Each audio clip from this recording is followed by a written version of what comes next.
Sveiki visi, atėjo eilė laidai Teisėjo akimis ir šita laida bus skirta pirmai lygai. Pasibaigus pirmam ratui apibendrinsim savo rezultatus, pasižiūrėsim galbūt įdomesnius momentus iš pirmos lygos ir pateiksime analizę, sulygindami ją su praeitais metais. Šiandien su manim Nerijus. Labą dieną visiems. Buvo sužaistos 122 rungtynės pirmoje lygoje. Pažymėsime, kad iš 24 teisėjų 9 buvo iš A lygos. 3 turime pretendentus, palyginant gal su praeitais metais, iš pirmos lygos teisėjus, kurie pretenduoja į A lygą. Praeitais metais negalėjome pasigirti tokią statistiką po pirmo rato, bet jau tie 3 teisėjai suteisėvo 10 A lygos rungtynių.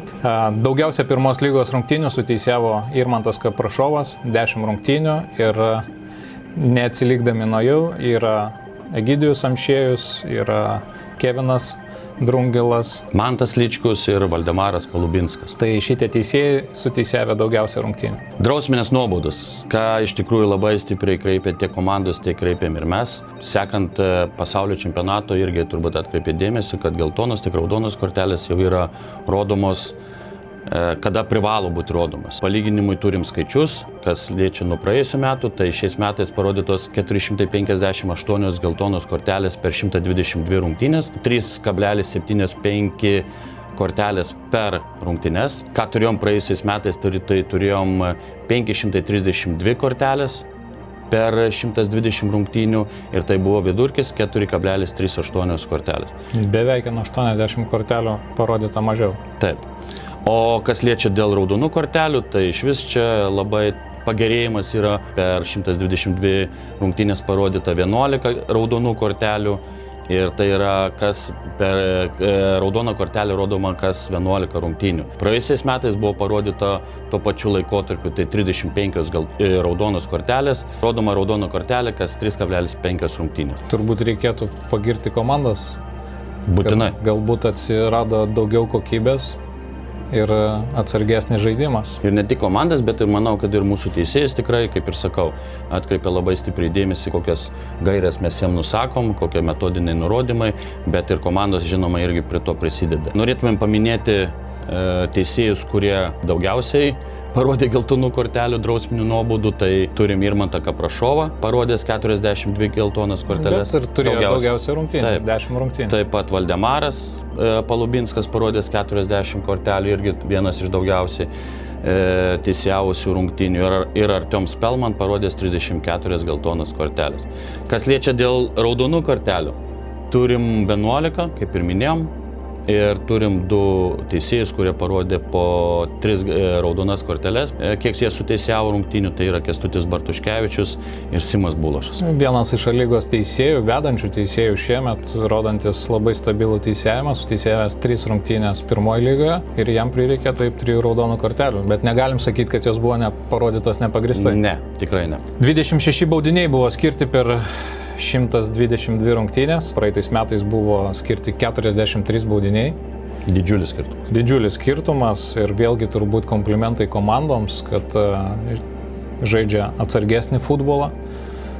Ir iš tikrųjų tų klaidų kritinių sumažėjus, tai irgi galbūt ir komplimentas patiems teisėjams, kad geriau sprendžia momentus baudos aikštelėje. Grįžtant prie skaičių, 26 baudiniai šiais metais, tai yra baudinys kas 4,7 rungtynės. Pernai buvo baudinys panašių laikotarpių, tai buvo kas 3 rungtynės buvo skiriamas baudinys. Daugiausia baudinių skiria mūsų vienas iš naujokų A lygoje, tai buvo Kevinas Drungilas, 4 baudiniai skirti.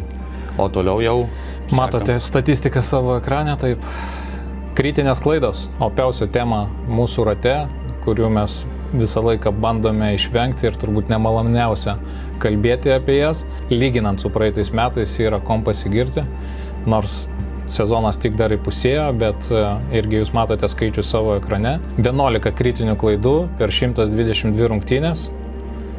Praeitais metais per tą patį laikotarpį buvo 21 kritinę klaidą, bet dar ką reikėtų gal paminėti, kad būtent iš 11 klaidų tik tai 3, kur mes galvojame, kad jos galėjo įtakoti rungtynėm ir kad jums būtų aiškiau, ką mes turime omeny, mes parodysime kelis klipus. Norėčiau paminėti ir palinkėti pirmai lygai gal geresnio ir kokybiškesnio filmavimo, ko mums pritrūksta kartais. Tas filmavimas iš centrinės kameros kartais sunku vertinti teisėjo darbą ir tiesiog atrinkome geresnius klipus, kad jūs pamatytume. Vienas iš jų jūsų ekranuose dabar tai yra neparodyta raudona kortelė. Rungtynių rezultatas dar buvo 0-0.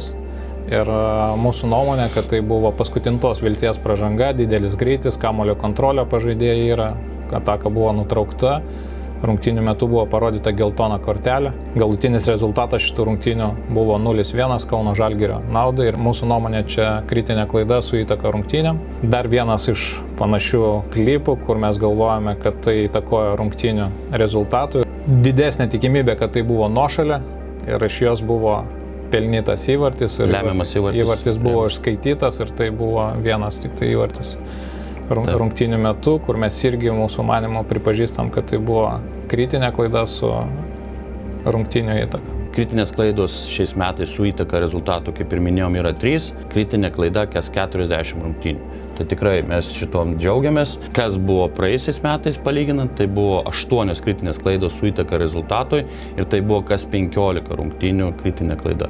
Sakau, tai mumis tikrai džiugina. Kritinės klaidos be įtakos rezultatui, jos iš viso gal gavosi 8, kelis klipus jums parodysim įdomesnius. Vienas iš klipų tai yra Hegelmann B rungtynės su Neptūnu, neparodyta raudona kortelė rungtynių gale, matote laiką jau savo ekranuose, kad 90+, smurtinis veiksmas, kurio nepastebėjo teisėjas ir žaidėjas buvo neišvarytas. Rungtynėm turbūt rezultatui šitą teisėjo klaida įtakos neturėjo, bet pačiam teisėjo ataskaitoje tai atspindėjo kaip kritinė klaida. Dar vienas iš klipų, tai neskirtas baudinys, rungtynėse atmosfera minė, vartininkas akivaizdžiai vėluoja sužaisti į kamuolį, nepaisant to, kad puolėjas prasmugiavo į vartus, bet nepataikė, bet po smūgiai į vartus kontaktas, mūsų manymu, gan grubus kontaktas, už kurį turėjo būti skirtas 11 metrų baudinys. Džiugina tai, kad tas rungtynės Minė laimėjo vis tiek 0-1 rezultatų ir šita teisėjo klaida neturėjo įtakos rungtynių rezultatų. 8 klaidos, ką minėjo Sergejus šiais metais, tai yra kritinė klaida kas 15 rungtynių, ką praėjusiais metais turėjom 13 klaidų ir tai buvo kritinė klaida kas 9 rungtynės. Ženklus pagerėjimas ir tikrai tas iš mūsų pusės džiugina. Na, iš savo pusės turbūt pasakysiu, tik tai įpusėjome sezoną. Nemėgstu, kada